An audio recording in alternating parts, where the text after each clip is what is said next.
শীতার্তদের মাঝে কালিহাতী রিপোর্টার্স ইউনিটির কম্বল বিতরণ। টাঙ্গাইলের কালিহাতী রিপোর্টার্স ইউনিটি শীতার্তদের মাঝে কম্বল বিতরণ করেছে। শনিবার দিবাগত ২৫ জানুয়ারি রাতে দুস্থ ছিন্নমূল মানুষদের ২০০ কম্বল বিতরণ অনুষ্ঠানে রিপোর্টার্স ইউনিটি আজকে আমরা রিপোর্টার্স ইউনিটির উদ্যোগে শীত কম্বল বিতরণের জন্য রাস্তায় বেরিয়ে পড়ব। যারা রাস্তায় কনকনে শীতের মধ্যে রাস্তায় আসেন তাদেরকে আমরা দেখে উপযুক্ত লোকজনদেরকে আমরা দিব, সেই উদ্দেশ্যে আমরা বেরিয়ে পড়ব। আমাদের আয়োজনে আছে ২০০-র মতো কম্বল পর্যায়ে আমরা দিতে থাকব। সভাপতি মনিরুজ্জামান মতিনের সভাপতিত্বে এই অনুষ্ঠানে প্রধান অতিথি হিসেবে উপস্থিত ছিলেন কালিহাতী উপজেলা বিএনপির সিনিয়র সহ-সভাপতি মোহাম্মদ মজনু মিয়া। বিশেষ অতিথি ছিলেন উপজেলা বিএনপির শ্রম বিষয়ক সম্পাদক আব্দুস সালাম, সাবেক ছাত্রদল নেতা উপজেলা বিএনপির ছাত্র বিষয়ক সম্পাদক লুৎফর রহমান লেলিন। কালিহাতী রিপোর্টার্স ইউনিটির পক্ষ থেকে ছিন্নমূল মানুষ ও দুস্থদের মাঝে ২০০ কম্বল বিতরণের কর্মসূচি আমরা হাতে নিয়েছি।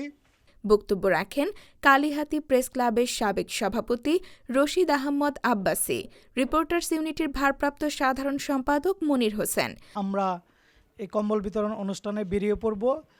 তাই তাদের অনুপ্রেরণায় আমরা কালিহাতীর শীতার্ত মানুষের মাঝে এই কম্বল বিতরণ অনুষ্ঠান শুরু করতে যাচ্ছি। এই বলে আমার কথা শেষ করছি। আসসালামু আলাইকুম। ওই রাতে রিপোর্টার্স ইউনিটির একটি ভ্রাম্যমাণ টিম উপজেলা সদর বাসস্ট্যান্ড, হাসপাতাল, বিভিন্ন হাট বাজার ও সড়ক পথে দুস্থ ছিন্নমূল শীতার্ত মানুষদের মাঝে গভীর রাত পর্যন্ত কম্বল বিতরণ করেন।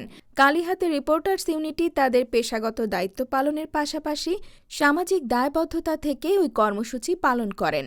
ইতোপূর্বেও তারা প্রচণ্ড তাপদাহে পথচারী, খেটে খাওয়া শ্রমজীবী, রিকশা ভ্যান চালকদের মাঝে বিশুদ্ধ খাবার পানি ও স্যালাইন বিতরণ, বন্যা দুর্গত এলাকায় ফ্রি মেডিকেল ক্যাম্প করে প্রায় ২৫০০ মানুষকে চিকিৎসা সেবা, ব্যবস্থাপত্র ও বিনামূল্যে ঔষধ বিতরণ কর্মসূচি পালন করেছেন।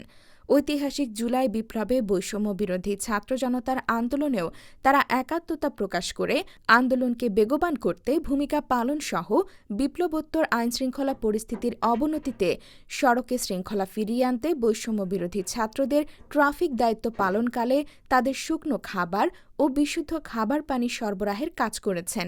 পরিবেশকে বিপর্যয়ের হাত থেকে বাঁচাতে সবুজায়নের লক্ষ্যে বিনামূল্যে কয়েক হাজার ফলজ, বনজ ও ঔষধি গাছের চারা বিতরণ করে ভূয়সী প্রশংসা কুড়িয়েছেন। কালিহাতী রিপোর্টার্স ইউনিটির উদ্যোগে এই কনকনে শীতের মধ্যে ছিন্নমূল মানুষের মাঝে শীতবস্ত্র বিতরণ অনুষ্ঠানের সম্মানিত সভাপতি, উপস্থিত রিপোর্টার্স ইউনিটির সদস্যবৃন্দ, আমার সাথে উপস্থিত রাজনৈতিক নেতৃবৃন্দ,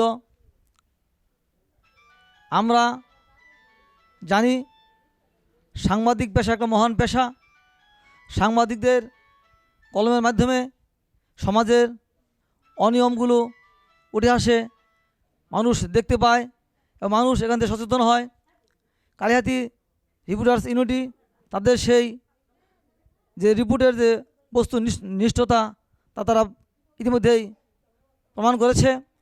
পাশাপাশি মানুষের পাশে দাঁড়ানোর জন্যে, সামাজিক কর্মসূচি বাস্তবায়নের জন্যে তারা শীতের মধ্যে, বর্ষায়, গরমে, এমনকি ছাত্রদের যে আন্দোলন, সে আন্দোলনে তাদের যে ভূমিকা রেখেছে, আমি সেই জন্যে আমার পক্ষ থেকে, দলের পক্ষ থেকে তাদেরকে ধন্যবাদ জ্ঞাপন করছি এবং আশা রাখবো আপনারা আপনাদের এই কার্যক্রম অব্যাহত রাখবেন। আমরা বাংলাদেশ জাতীয়বাদী দলের পক্ষ থেকে আপনাদেরকে স্বাগত জানাই এবং আমাদের সাধ্যমতো আপনাদের পাশে থাকবো। আমরা সবসময় সাংবাদিকদের সম্মান করি, সাংবাদিকের কল্যাণ আমরা কামনা করি এবং তাদের কাছে আমরা বস্তুনিষ্ঠ সংবাদ আশা করি।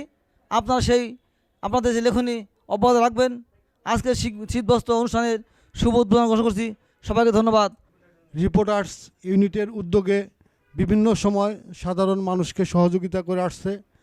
আসলে আমরা বিগত দিনে দেখিনি যে সাংবাদিকরা এরকম মানুষের পাশে দাঁড়ায়। তো এই প্রথম আমরা দেখতে পাচ্ছি এই রিপোর্টার্স ইউনিটের মাধ্যমে সাধারণ মানুষের পাশে দাঁড়িয়েছে বিভিন্ন সময়। আমরা সবাই জানি যে সাংবাদিক দেশের সার্বভৌমত্ব রক্ষা করার জন্য লেখে, দেশের গণতন্ত্র ফিরিয়ে আনার জন্য তারা লেখালেখি করে, আইন শৃঙ্খলা রক্ষা করার জন্য তারা লেখালেখি করে। আসলে এই প্রথম কালিহাতি যে সংগঠন, এই সংগঠনের উদ্যোগে ইতিপূর্বেও তারা বিভিন্ন উদ্যোগ নিয়েছে। আজকে যে উদ্যোগ নিয়েছে, আমরা আশা করব আগামীতে আরও বেশি সংখ্যক কম্বল বিতরণ করতে পারে। আমাদের মজনু ভাই রয়েছে, আমি দলের পক্ষ থেকে বলতে চাই এদেরকে সার্বিকভাবে আগামীতে সহযোগিতা করার জন্য, যাতে করে এরা আগামীতে সাধারণ মানুষের পাশে দাঁড়াতে পারে, এই প্রয়াস রেখে আমি সবাইকে ধন্যবাদ দিয়ে আমি আমার কথা শেষ করছি। আসলে এই যে এটিভি বিভিন্ন সময় আমাদের রাজনৈতিক দলগুলো, সামাজিক প্রোগ্রামগুলো এটিভি বাংলা নিউজ কভার করে থাকে, এজন্য এটিভিকে ধন্যবাদ জানাই এবং রিপোর্টার্স ইউনিটকে ধন্যবাদ জানাই যে আমাকে এই জায়গায় সুযোগ করে দেওয়ার জন্য। ধন্যবাদ সবাইকে। আসসালামু আলাইকুম।